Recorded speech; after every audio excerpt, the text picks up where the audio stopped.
The weight of power and responsibility has always been a double-edged sword for Phyllis Summers.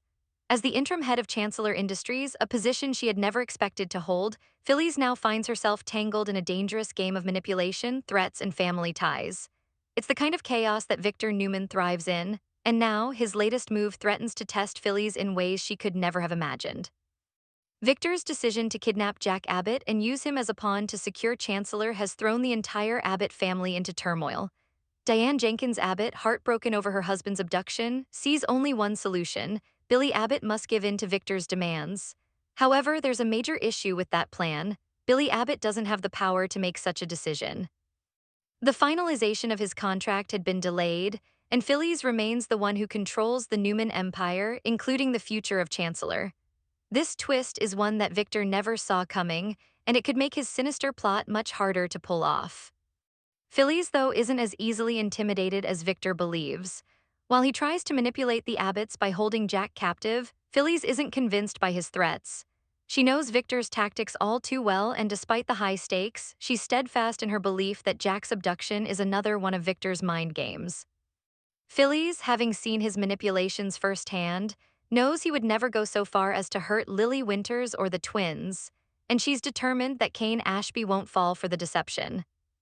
However, the reality of the situation begins to dawn on Phyllis when she learns of Jack's kidnapping. At first, she assumes it's yet another calculated move by Victor to unsettle the Abbott family, a pawn in his never-ending game of control. But soon, Diane Abbott's desperate plea brings everything into sharp focus. "Phyllis," Diane says, her voice heavy with emotion, "if you ever loved Jack, if there's any part of you that still cares for him, will you please make this trade and bring him back to us? He's been through so much already. Don't let Victor win." The words hit Phyllis harder than she expected. She's caught off guard, her mind racing back to a dark time in her life when Victor swapped Jack for a man named Marco Anicelli, a dangerous doppelganger pulled from a Peruvian prison to replace her husband. For months, Phyllis had been unaware that the man she was sleeping with was not Jack, but Marco, and that betrayal had left scars that never quite healed. The violation she endured is still fresh in her mind, fueling her deep resentment toward Victor. Now Diane's plea pulls Phyllis in a new direction.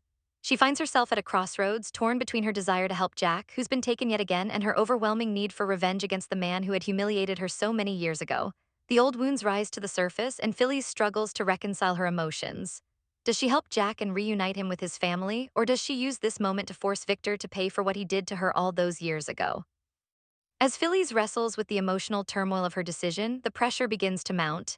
She has always prided herself on her resilience and independence, but this decision may be one of the most difficult she's ever had to make. On one side, there's the love she once shared with Jack, a love that, despite everything, hasn't completely disappeared. On the other side, there's her hatred for Victor, the man who ruined her life and used her for his own gain. It's a battle between loyalty, justice, and vengeance, with no easy solution. As Phyllis contemplates the consequences of her choices, she receives support and advice from two people she holds dear: her son Daniel Romalotti Jr. and her daughter Summer Newman. Both are deeply concerned about her involvement in the power struggle between Victor and the Abbotts. Daniel, always the voice of reason, urges Phyllis to think carefully about the long-term impact of her actions. "You don't want to be remembered as the person who handed Victor everything he wanted," Daniel warns. "You're stronger than that, Mom. You don't have to give him the satisfaction." Summer, on the other hand, is torn between her love for her mother and her loyalty to Jack. "If there's a chance to save him, we have to take it," she pleads. "But we can't let Victor walk away unscathed." Phyllis is deeply moved by their words, and it seems for a moment that the answer may lie somewhere in the middle. She could find a way to help Jack, but not without ensuring that Victor pays the price for everything he's done. But is there truly a way to outsmart Victor at his own game? The hours leading up to Phyllis' decision are tense, and she knows that whatever path she chooses will have lasting consequences for her family and the future of Chancellor.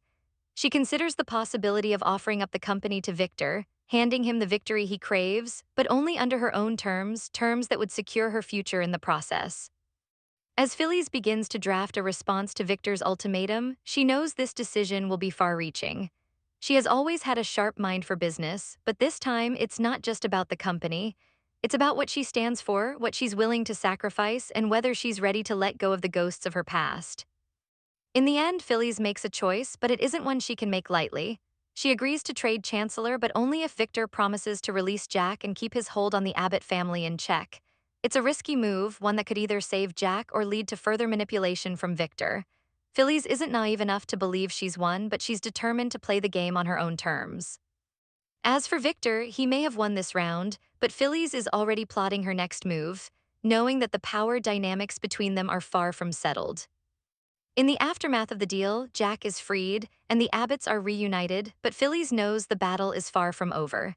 She's made her move, but the war for control of Chancellor and her own future is just beginning.